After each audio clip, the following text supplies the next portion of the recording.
Enzo Recto, kalaban ang katiwalian at kasinungalingan, kakampi sa katotohanan at kabutihan. May magandang punto mga kabunyog si Retired Senior Associate Justice Carpio. May magandang punto.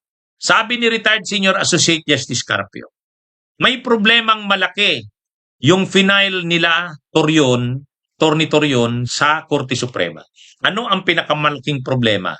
Walang legal standing to sue. Matindi yun. Sa aming mga abogado, ang una munang requirement sa pagsampa ng kaso, mayroon ba kayong legal standing? Sa Latin, locus standi. Legal standing. Kasi ikaw na nag-file ng petition, gusto mong i-TRO ang hearing na ginagawa ng Justice Committee. Mayroon ka bang legal standing? Mayroon ka bang katayuang legal? Yan yung unang question. Kasi kung wala kang katayuang legal, wala kang legal standing, wala kang locus standi, i-dismiss ang petition mo. Wala ka namang karapatan eh. Mga kabunyog, mga kababayan. Kaya maganda yung paliwanag. Napakaganda ng paliwanag ni Retired Senior Associate Justice Carpio. Walang legal standing itong mga nag-file ng ng TRO. Bakit? Sino ba ang mga nag-file? Di si Torion, si Vic Rodriguez, yung mga abogado na pro Duterte, sila Jimmy Bundok, sila Martin Delgra, sila Lambino. Ang paliwanag ni Retired Senior Associate Justice Carpio, wala silang legal standing o locus standi. Bakit? Hindi naman sila ang apektado sa impeachment eh. Ang apektado sa impeachment ay si Sara Duterte. So si Sara Duterte dapat ang mag-file. Totoo, supporter sila ni Sara. Pero kahit naman supporter ka, hindi naman pwedeng basta-basta ka na lang mag-file. Supporter ka lang. Pagka ganyan, magulo ang ating justice system o legal procedure. Bakit? Kung sino-sino na lang pala pwedeng mag-file. Hindi pwede. Ang pinakauna muna na dapat na i-resolve dyan, legal standing nung nag-file ng petition. Ibig sabihin, ang tawag kasi doon, petition eh. Petition. So ang tawag sa mga nag-file, petitioners. Ito bang mga petitioners na to, na lumapit sa Korte Suprema, ay may legal standing to sue? Ibig sabihin, mayroon silang legal standing o katayuang legal para mag-file ng nasabing petition. Ano ba yung petition? Petition for certiorari. Kini-question nila yung constitutionality ng impeachment ni Sara. Itong ginagawa ng Justice Committee. Humihiling sila ng prohibition, prayer for temporary restraining order. Sila ba ay may legal standing?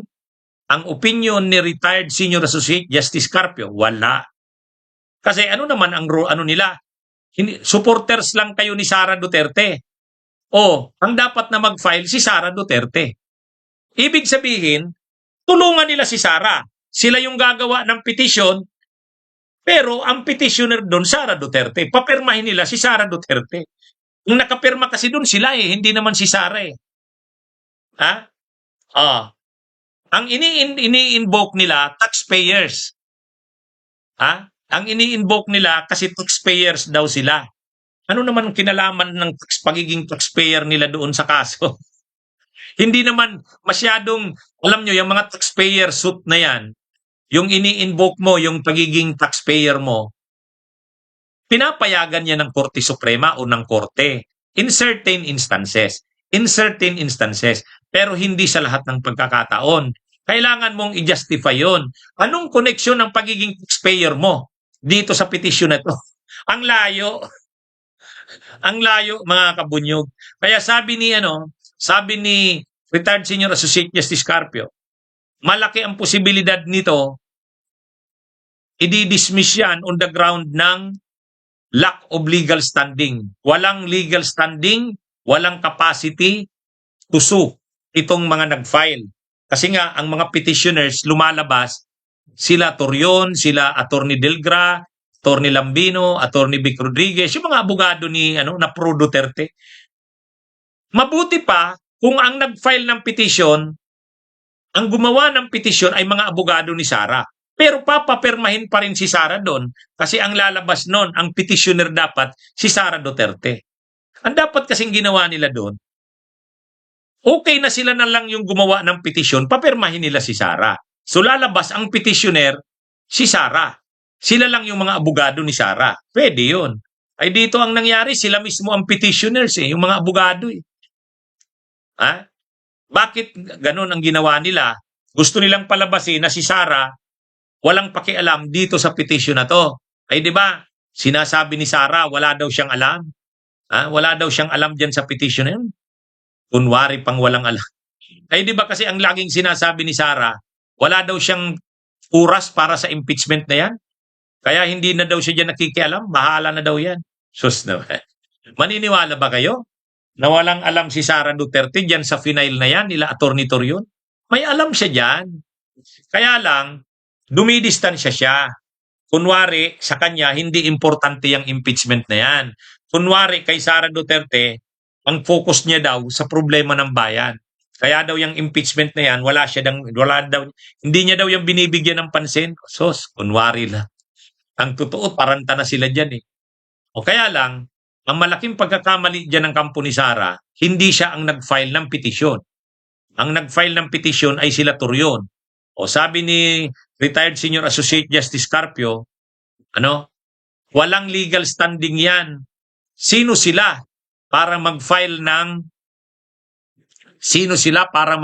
nasabing petisyon? Hindi naman wala silang legal standing to sue.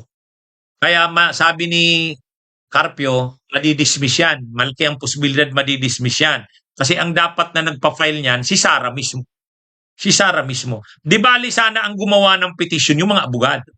Sino lang yung gumawa ng petition. Pero ang lumalabas na petitioner, si Sara. Kasi siya yung agrabyado dyan Siya yung may legal standing talaga to sue. Hindi sila Torion. O ngayon, ibalik natin. Kung ganyan pala, inilalabas, tatanga-tanga sila Torion. Di ba? Ano yan Ano to? Sino ang mas kapanipaniwala?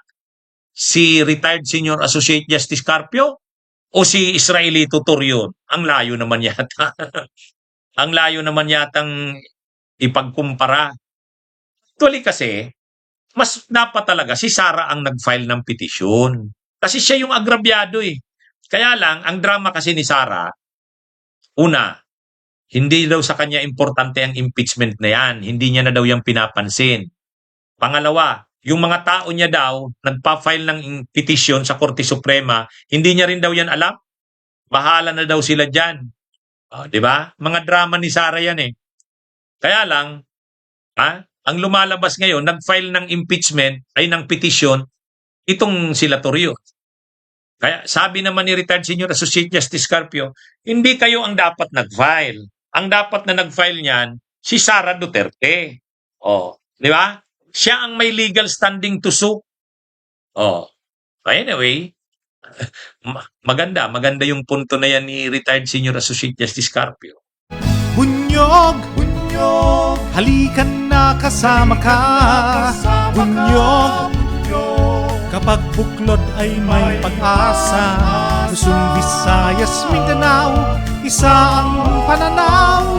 Sa bagong Pilipinas ang bunyog isisigaw. Bunyog.